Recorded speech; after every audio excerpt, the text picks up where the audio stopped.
बे समाव मोनसे गोनां रादाब UPI पेमेन्ट खालामग्राफोरनि थाखाय मोनसे जोबोद गोजोनथाव रादाब बे खेबनिफ्राय UPI पेमेन्ट खालामग्राफोरा साबसिन खाबुखौ मोननो थांगासिनो दङ नंगौ UPI पेमेन्ट खालामनायाव साबसिन खाबुखौ मोननो थांगासिनो दङ नोगोरारिफोरा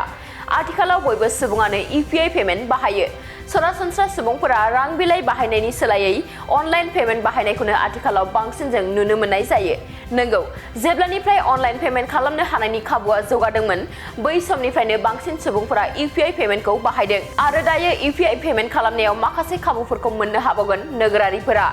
बे खेबनिफ्राय इन्टारनेट गैयालासे नोंथांमोनहा UPI पेमेन्ट खालामनो हासिगोन नंगौ इन्टारनेट गैयालासे नोंथांमोनहा गोरलैयैनो UPI पेमेन्ट खालामनो हागोन UPI लाइटनि गेजेरजों इन्टारनेट गैयालासे UPI पेमेन्ट खालामनो हागोन नोंथांमोनहा मख'नो गोनांदि डिजिटेल रां होनायखौ गोरलैसिन खालामनो थाखाय UPI लाइटखौ 2023 मायथाइयाव थिसननाय जादोंमोन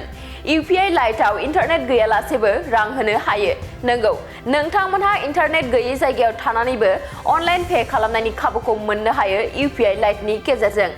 RBIआ सिगाङाव UPI लाइट वालेटनि सिमाखौ 1000 रां दोनदोंमोन दा बेखौ बांहोनानै 5000 रां खालामबाय नाथाय नोंथाङा खेबसेयाव 1000 रांल' पेमेन्ट खालामनो हागोन नंगौ UPI लाइटनि गेजेरजों नोंथाङा इन्टारनेट गैयै जायगायाव थानानै अनलाइन पेमेन्ट खालामनो हागोन जुदि नोंथांनि ओनसोलाव इन्टारनेट सिबिथायनि थासारिया जोबोद गाज्रिब्ला